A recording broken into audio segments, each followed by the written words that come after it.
Hello dear students, आज हम पढ़ेंगे कंडक्टेंस और कंडक्टिविटी के बारे में कि कंडक्टेंस क्या होती है, कंडक्टिविटी क्या होती है।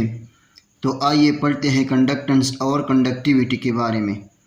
कंडक्टेंस के पहले हम डिफिनीशन की तरफ आते हैं। कंडक्टेंस को इस तरह डिफ़ाइन करते हैं कि reciprocal of resistance is called conductance, यानी रेजिस्टेंस के रेसिप्रोकल को हम कहते हैं कंडक्टेंस। कंडक्टेंस को हम रिप्रेजेंट करते हैं कैपिटल जी से।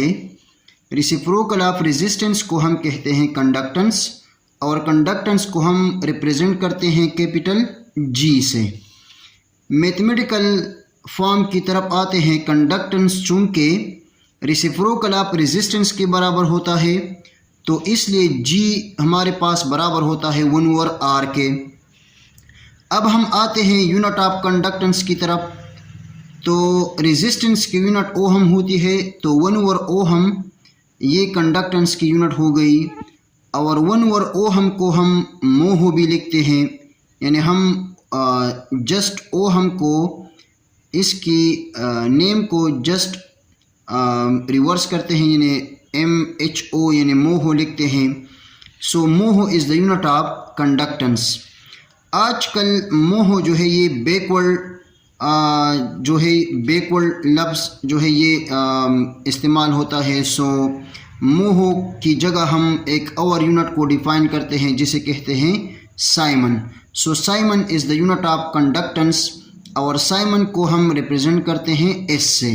So siemens is actually the unit of conductance. अब हम आते हैं कंडक्टिविटी की तरफ।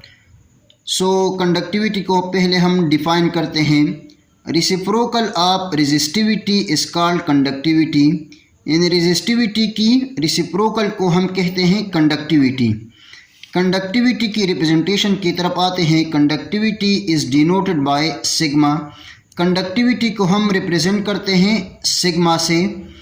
अब हम आते हैं मैथमेटिकल फॉर्म की तरफ। So reciprocal of resistivity is called conductivity. So sigma is equal to 1/रो, यानी रेजिस्टिविटी को हम रिप्रेजेंट करते हैं रो से और रेसिप्रोकल ऑफ रेजिस्टिविटी को कंडक्टिविटी कहते हैं। So sigma is equal to 1/रो, यानी reciprocal of resistivity is called conductivity. अब हम आते हैं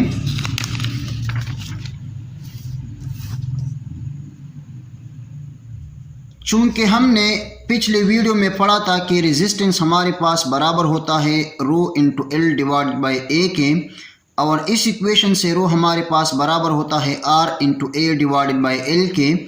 और रेजिस्टिविटी की यूनिट इस इक्वेशन से हमारे पास बराबर हो गई ohm into metre.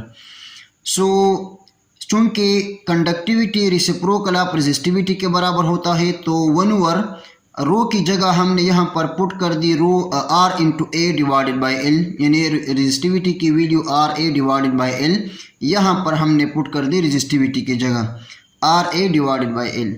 So sigma is equal to L divided by R A. अब हम आते हैं यूनिट ऑफ कंडक्टिविटी की तरफ। तो लिंक की यूनिट मीटर, डिवीजन में रेजिस्टेंस की यूनिट ओहम और एरिया की यूनिट मीटर स्क्वायर। 1 मीटर यहाँ पर 1 मीटर के साथ कैंसिल हो जाएगा और हमारे पास आ जाएगा 1/ओहम इंटू मीटर। 1/ओहम को हम कहते हैं मोह और मीटर। सो मीटर चूँकि डिवीजन में है, अब अगर हम इसको ऊपर ले लें तो इसकी पावर -1 हो जाएगी। So mho metre inverse is actually the unit of conductivity. चूँकि मोह जो है ये बैकवर्ड लफ्ज़ इस्तेमाल होता है तो इसकी जगह हम लिखते हैं siemens. So siemens per metre is actually the unit of conductivity. चूँकि साइमन को हम रिप्रेजेंट करते हैं एस से, मीटर इनवर्स अपनी जगह। So siemens per metre is actually the unit of conductivity. अब हम आते हैं डिफरेंट मटेरियल्स की तरफ। कंडक्टर्स क्या होती है, इंसुलेटर्स क्या होती है और इसी तरह सेमी कंडक्टर्स क्या होती है। तो ऐसे मटेरियल जिसके लिए रेजिस्टिविटी की वैल्यू लो होती है और कंडक्टिविटी की वैल्यू हाई होती है, इस किस्म के मटेरियल को हम कहते हैं कंडक्टर्स। यानी लो रेजिस्टिविटी और हाई कंडक्टिविटी वाले मटेरियल को हम कहते हैं कंडक्टर्स। इसी तरह हाई रेजिस्टिविटी और लो कंडक्टिविटी वाले मटेरियल्स को हम कहते हैं इंसुलेटर्स। यानी इंसुलेटर्स की रेजिस्टिविटी हाई होती है और कंडक्टिविटी लो होती है। इसी तरह सेमीकंडक्टर्स की resistivity in between the conductors and insulators होती है और कंडक्टिविटी भी सेमीकंडक्टर्स के लिए in between conductors and insulators होती है। तो ऐसे मटेरियल जिसकी रेजिस्टिविटी और conductivity in between the conductors and insulator होती है, ऐसे किस्म के मटेरियल्स को हम कहते हैं semiconductors. Thank you very much and all the very best of luck.